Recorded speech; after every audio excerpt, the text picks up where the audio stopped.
And now, the best 60-ish seconds of your week.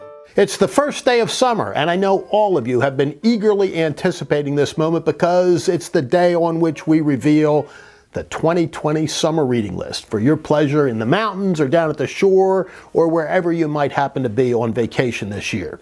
Now, one book that you won't see on the list, and I'm not recommending, is The Room Where It Happened by former National Security Advisor and Ambassador John Bolton.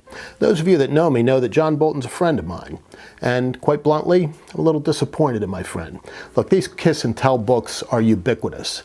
And usually they don't come out when the principal, the president in this case, is still in office. They wait until afterwards. And they tend not to reveal a lot of private conversations between the president and his designated aides. You have to have a certain level of trust when you're the chief executive that conversations between you and your chosen subordinates are not going to get leaked all over the place.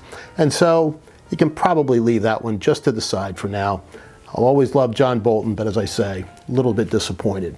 So here we go, the top 10. First, The Life and Loves of Thaddeus Stevens, a story about a radical Republican by a radical Democrat. Former Lieutenant Governor and Acting Governor of Pennsylvania, Mark Singal, my on-air nemesis, and he's really not that radical, he'll tell you. He's actually a nice guy. Great read. Next, one of the truly great books about Winston Churchill, The Splendid and the Vile by Eric Larson. The story of the Churchills during the Blitzkrieg. Really a great read, well worth your while. And then you can never go bad or far off with David McCullough. And I'm recommending the Wright Brothers because it conjures up memories of Kitty Hawk and the Outer Banks. Great place to be during the summer. But you could take 1776 or John Adams or any other of the great books that David McCullough has put out. You'd love them. I'm just saying the Wright Brothers is good for this year. Next, Jack Kemp, The Bleeding Heart Conservative Who Changed America by Morton Kondracki and Fred Barnes, late great hosts or co-hosts of the McLaughlin Group, the Sunday Fun Show on PBS for many years, talks about Jack Kemp, whose work with the minority community is something we really ought to be seeking to emulate today. His compassionate conservatism was real, but it extended deep into public policy. He really made a difference, and his ideas continue to. You'll all be listening to our friend Jack Kemp.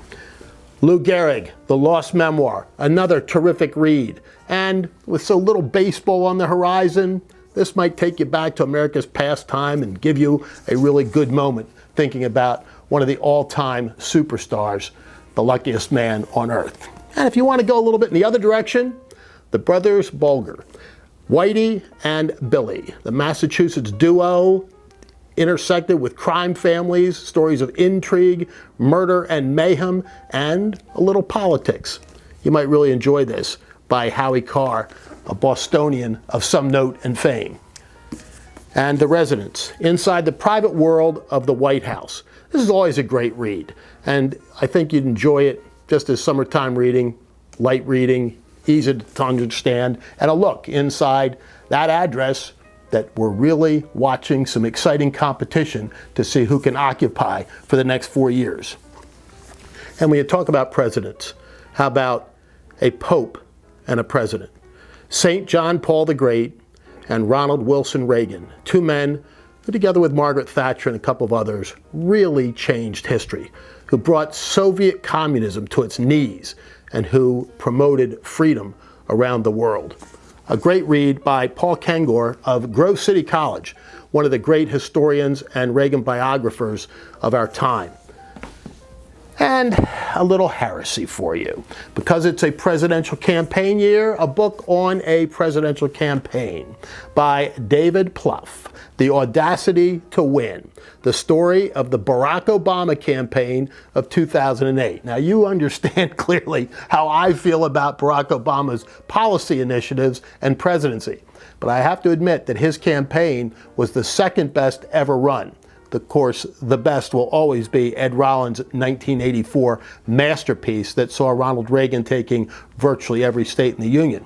But Plouffe talks about how to be disciplined and stick with a strategy against all odds, which they did in the 2008 campaign.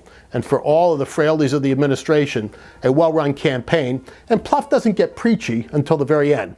And by the way, in addition to the top 10, Ed Rollins' book, always on our shelf here, Bare Bones, Brass Knuckles and Bare Knuckles, is always worth a read. He's the best.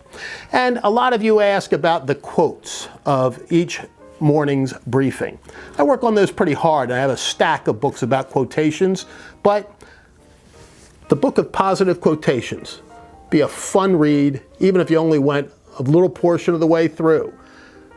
Uplifting, revealing, insightful, and pithy.